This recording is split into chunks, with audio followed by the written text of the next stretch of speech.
Avant de débuter ce trip report, je voudrais faire un petit disclaimer. Il s'avère que je ne suis pas fan du format trip report vidéo, surtout étant donné que sur place je n'ai pas pris énormément de photos et vidéos. N'étant pas encore adepte du système de vlog et n'ayant pas le matériel nécessaire, je me contente de faire ce trip report sous forme vidéo, un peu à la manière de ce que pourrait faire Doobik, mais je compte bien évidemment changer ce format. Je l'ai sélectionné car comme je l'ai dit, je n'ai pas le matériel encore pour faire des vlogs et de plus j'avais vraiment très envie de partager ce trip qui est l'un des plus étranges que j'ai pu faire. Une partie des photos et vidéos présents dans ce diaporama ne sont pas de moi et lorsque ce sont des on-ride par exemple, ils sont crédités. Je m'excuse d'ailleurs pour la qualité de certaines vidéos et photos. Ceci étant dit, j'espère que cette vidéo vous plaira quand même car bien qu'elle ne me satisfasse pas à 100%, j'avais très envie de vous raconter ce trip. N'hésitez pas à vous abonner pour voir l'épisode 2 ainsi que mes autres séries et bon visionnage à vous. Là où nous devons initialement prendre la route de Toverland aux Pays-Bas, nous avons vu notre programme bouleversé par la fermeture de Phoenix, le wing coaster du parc. Et voici quelques images d'illustration pour les gens qui savent pas ce que c'est un wing coaster. Ça tombait vraiment mal qu'ils décident de faire une maintenance de ce coaster ce jour-là où nous avions prévu de venir et en plus ça a été annoncé très tard, soit 1 à 2 semaines avant qu'on commence notre trip. Donc reniant à l'idée quand même de se louper ce crédit qui est un crédit majeur du parc et également les nouveautés 2023 qui n'étaient pas ouvertes à ce moment-là, nous avons décidé de nous tourner vers une autre alternative, un énorme rush des petits parcs de merde qui se situent entre notre hôtel et notre domicile près de Metz. Le premier parc aurait pu être Ball Park, idéalement situé par rapport à notre position, mais celui-ci n'ouvre que très tard, en juin. Nous commençons donc avec une petite heure de route vers Denlis Park, sûrement le meilleur de la journée. Ouais, à ce point.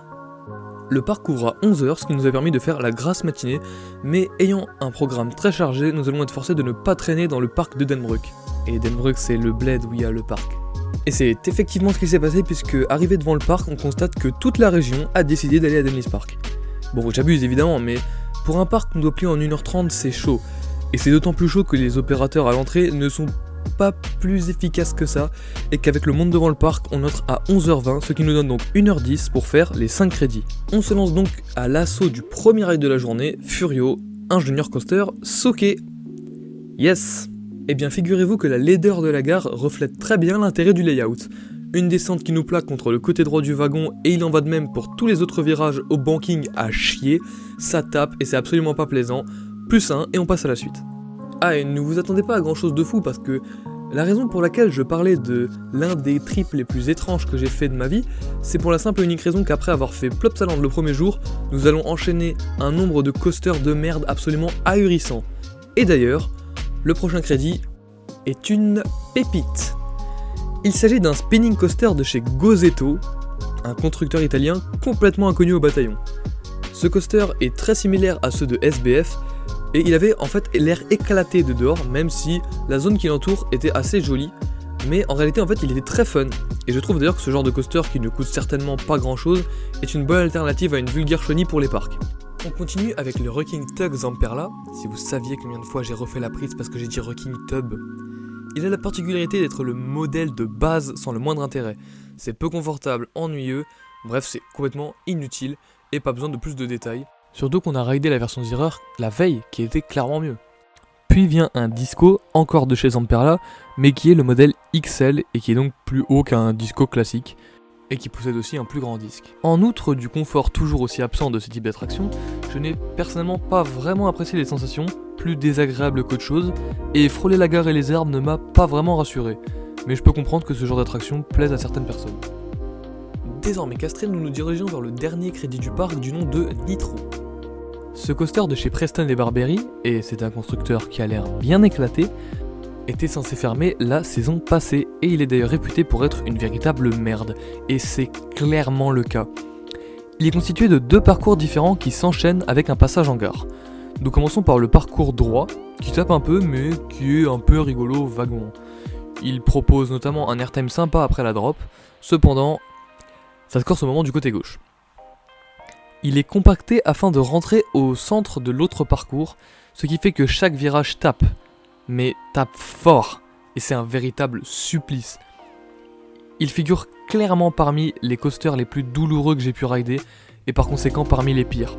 Et d'ailleurs, ce que je ne savais pas au moment de le rider, cette pure merde, c'est qu'en fait j'allais faire un truc encore pire à la fin de la journée. Après avoir raidé le dernier crédit et pressé par le temps, nous n'avons pu faire qu'un seul flat ride du nom de Squadron 33. Alors il s'agit de, je sais pas en fait, mais c'est comme un Skyfly, mais voilà. Non, la vérité c'est que j'ai eu la flemme de faire des recherches tellement c'était nul. Alors en fait c'est une attraction qu'on a décidé de faire juste parce qu'on l'avait jamais vue et qu'en vrai ça avait l'air marrant. Enfin ça avait l'air. Hein. Donc en fait il s'agit d'une attraction rotative où se situent de petits avions et on contrôle les vrilles, donc comme un Skyfly comme je l'ai dit précédemment, un peu comme à Nigloland ou à Toverland.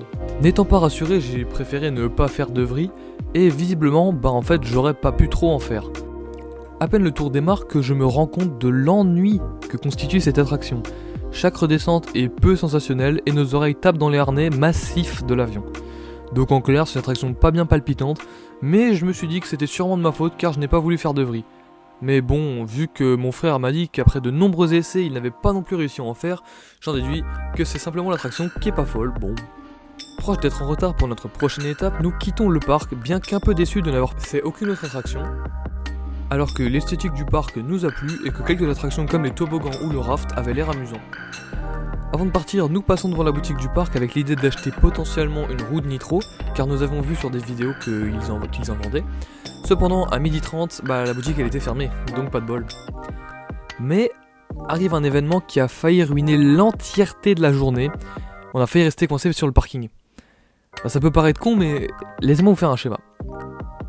Nous nous sommes garés ici, sur une sorte de partie inférieure du parking. Ce qui fait que, étant garés à l'intérieur, et aucune voiture n'ayant laissé le moindre espace, on était complètement bloqués. Imaginez la panique, surtout quand vous avez un programme très strict à respecter. Par chance, la voiture de mon frère étant petite, nous nous sommes glissés dans l'unique espace disponible entre deux voitures. Il n'y en avait pas deux, il y en avait un.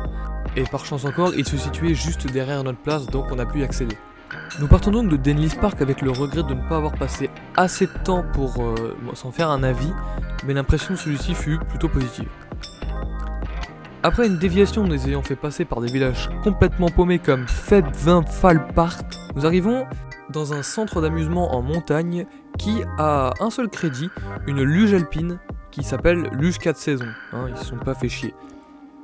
Après avoir grimpé la montagne et cherché la gare, le tout pendant 15 minutes, nous nous sommes retrouvés dans la file d'attente en même temps que des enfants chiants qui ont pris un malin plaisir à nous dépasser sans en exprimer le moindre remords. Après quelques galères concernant les tickets pour l'attraction, nous partons pour 2 tours d'Alpine. Alors la luge est somme toute classique, mais elle est composée de 2 parties très différentes. Une première avec des petits virages et des bosses en ligne droite au milieu de la forêt, et la seconde avec des zigzags sur le flanc d'une colline d'herbe verte. Puis un lift qui ramène jusqu'à la gare, en croisant régulièrement les rails du coaster déjà parcourus. Ce fut assez classique, mais les paysages étaient agréables et le ride était doux, permettant d'accélérer sans trop freiner. En bref, une luge alpine classique, mais toujours agréable. Légèrement en retard, nous entamons le retour vers le parking avant de repartir pour environ 15 minutes de route vers le prochain checkpoint, Lost Park. Alors il s'agit d'une fête foraine permanente collée à Lens et qui possède 2 petits crédits que nous avons fait pour la maudite somme de 10 balles. 10 balles de crédit, c'est de la merde. Le premier coaster, c'est Requin. Requin, juste le nom de l'attraction, c'est Requin. Pour vous dire à quel point ils s'en battent les couilles. Donc il s'agit d'un Shark Trip de chez Kili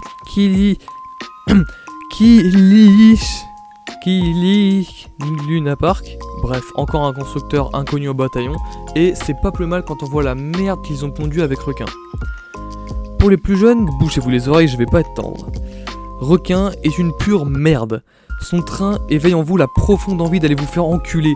Son look défoncé rappelle les grandes heures de Palmade et son layout. Mon dieu, la montée tape, les virages tapent, c'est une création des enfers qui a pour unique but d'achever les plus petits et d'exterminer la moindre particule de pureté dans la cervelle des mioches attardés. Bref, ça m'a énervé. Allons voir la mascotte pour décompresser.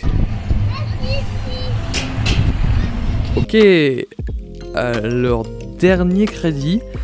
Un train des mines tout neuf sans le moindre intérêt, c'est juste une compilation d'ennuis. On ne retiendra rien de ce parc si ce n'est qu'on avait l'air bien con et qu'on n'est pas prêt d'y retourner. On reprend la route pour 10 minutes seulement, passons d'ailleurs à côté du stade Bollard-Denise du RC Lens et arrivons à Ch'ti Park. C'est pas une vanne, c'est vraiment le nom du parc du coup. Et c'est un parc c'est un bien grand mot, parce qu'en fait c'est plutôt un espace à l'intérieur d'un parc public qui regroupe quelques attractions, surtout pour les petits, et un des crédits les plus inconnus de France, Nessie. Alors son constructeur est inconnu, et en vrai même son nom, il y a marqué Nessie sur l'entrée, mais il y a un panneau avec marqué le dragon, donc on n'est même pas sûr. Ce coaster a l'air d'être une relocalisation de Tchernobyl tant il est rouillé, et le pire est à venir. Après avoir payé 8 balles, nous embarquons dans ce coaster que j'ai affectueusement surnommé Euthanasie Coaster. Et il faut savoir que vous aurez pas d'on-ride parce qu'il y en a tout simplement pas, ça n'existe pas. Et j'ai bien fait de pas le filmer, vous allez vite comprendre. En arrivant en gare, on voit que la moitié du train est barricadée avec de simples bandes Ferrari. Et je m'installe à la seule place restante qui présente une bande arrachée. Je suis donc pas certain d'être en sécurité.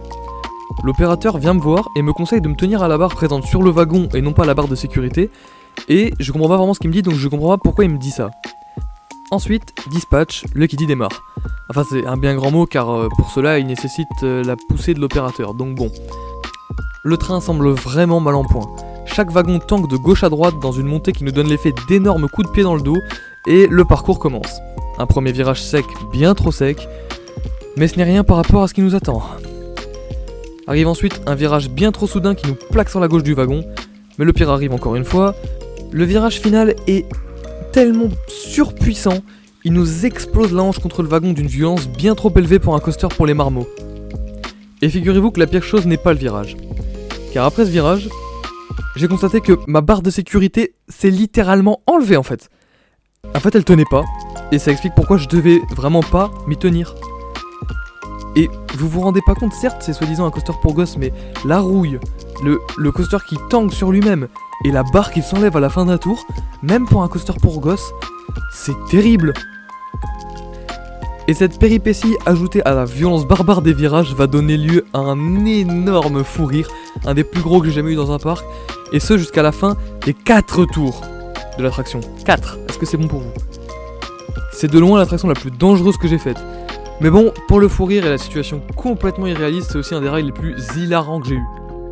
Bon, après cette merveille, cette pépite, nous rejoignons notre voiture afin d'aller au parc Le Fleury, dernier vrai parc d'attractions du trip.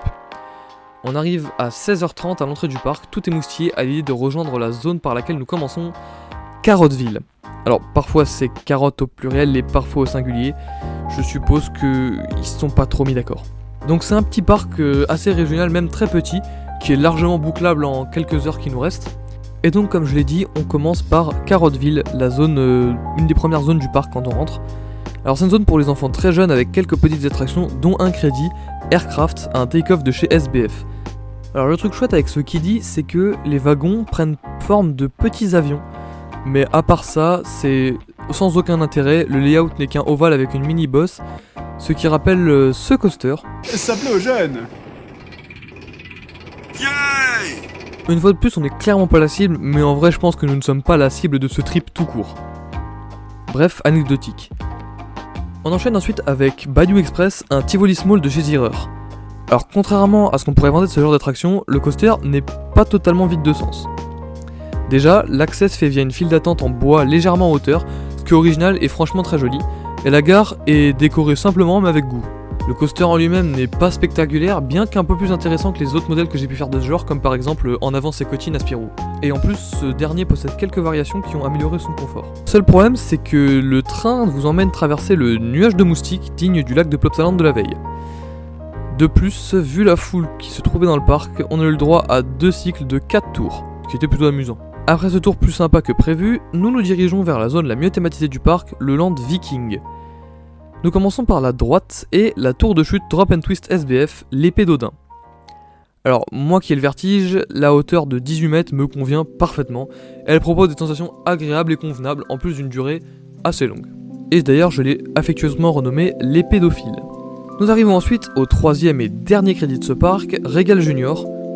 Encore un coaster pour gosses de chez IO-Park. Alors sans être bon, il est correct, ne tape pas trop au first, bien qu'il manque de sensations et d'intérêt en général. Un petit saut au stand de crêpes, car je rappelle qu'on n'a toujours rien bouffé de concret. Un passage à la boutique qui le vend malheureusement plus de miel, des bières mais on n'en a pas pris. Donc autre mini déception. Et nous quittons déjà Carotteville pour notre dernière destination, la foire de Charleroi. On doit juste y prendre 2 petits crédits et on rentre chez nous. Le premier, est un petit junior coaster sur le thème de Spyro, qui a la particularité d'être un ancien crédit de Lost Park, bénéf donc, mais il n'a rien d'intéressant, mis à part le curieux choix artistique d'avoir attaché de manière rustique un dragon alcoolique au wagon de telle sorte à ceux qui le suivent du regard. Pour finir ce trip, on arrive face à la pire abomination que j'ai ridé, Roller Coaster. Si ce nom des plus originaux ne vous évoque rien, eh ben c'est peut-être mieux comme ça. On embarque dans des wagons qui ressemblent à des boîtes en fer littéralement, et on arrive sur des harnais qui ne sont absolument pas rassurants, on dirait du scotch double face. Les trains sont très peu confortables et les rails sont extrêmement fins, ce qui m'a absolument pas rassuré pendant la montée. Mais ce fut bien pire que ce que je pensais, et ouais je sais, je taille ce coaster depuis 2 minutes, et bah non, c'est pire que ce que je pensais. Chaque descente procure des sensations juste désagréables, dues au manque de sentiment de sécurité, mais surtout le tout vibre énormément en bas de celle-ci. Genre ça vibre énormément, pas tranquillement, oh là là on est sur du Goudurix, non, même Goudurix se fait exploser par ça. Je sais même pas comment expliquer. Les virages nous explosent le crâne, les cervicales. C'est horrible, vraiment c'est un enfer, c'est de loin la pire attraction pour terminer ce trip. Et les 2 heures de trajet restants se feront avec un énorme mal de crâne.